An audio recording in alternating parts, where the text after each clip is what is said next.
Hey, bonjour à tous! Aujourd'hui un format un peu différent, plus court et n'ayant pas la même visée que les macroscopies. Du coup, qui dit nouveau format, dit autre façon de faire les choses. Du coup, je laisse Al se charger de votre champ visuel. Enfin des responsabilités pour l'IA. Enfin, je suis considéré à ma juste valeur. Hein? Non. Oh.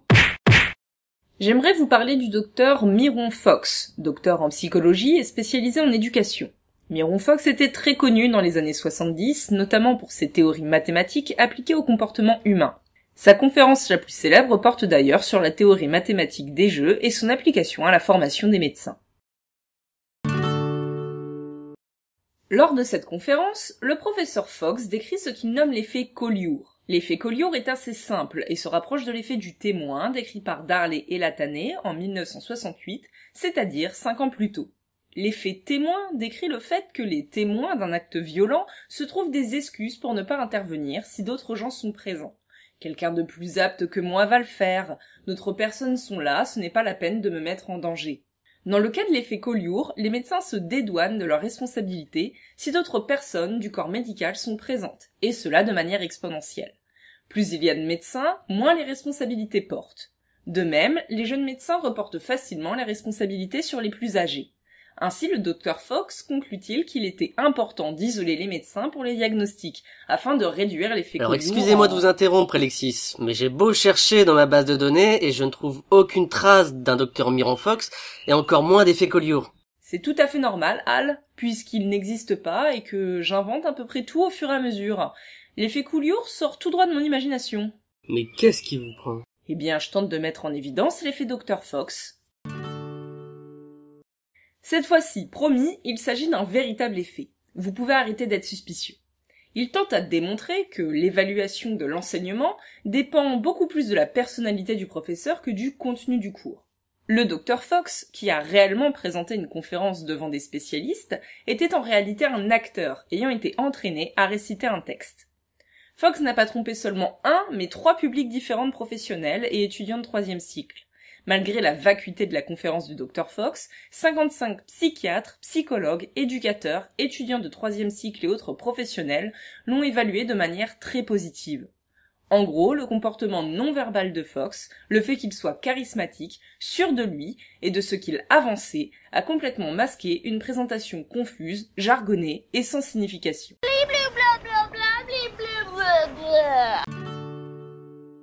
L'effet de Dr Fox a été utilisé dans différentes études visant à prouver que l'on peut facilement faire croire ce que l'on veut du moment qu'on y met assez de bagou. Avec l'effet Collioure, en vous parlant d'un ton sûr, sans hésitation, en m'appuyant sur un effet assez connu du grand public, qui est l'effet du témoin, et en glissant quelques mots à connotation scientifique, de ci, de là, j'ai normalement réussi à vous faire croire que cet effet existait bel et bien. Enfin, je l'espère, puisque l'ensemble de mon épisode repose sur mon effet Collioure. Et cela aussi parce que vous vous attendez à ce que je sois plutôt sérieuse dans le contenu de ma chaîne de vulgarisation scientifique. Et de toute façon, vous pouvez me faire confiance pour corriger ces nombreuses erreurs. Trop aimable, Al. Un autre youtubeur a utilisé de l'effet Dr Fox dans une de ses vidéos. Le poisson d'avril de 2014 d'y penser sur l'inversion des pôles en est un sublime exemple. Alors pourquoi est-ce que l'humanité aurait besoin d'être protégée ? Au cas où ce serait pas suffisamment explicite, je vais un petit peu raconter ce qui peut se passer si on ne ressent plus la gravité sur Terre. Tout d'abord, tout ce qui est au sol, à la moindre impulsion, au moindre coup de vent, sera arraché du sol et ne retombera pas sur le sol. Quand c'est fait comme cela, pour une blague ou pour illustrer quelque chose, ma foi ce n'est pas tellement gênant. Surtout quand la supercherie est au final révélée.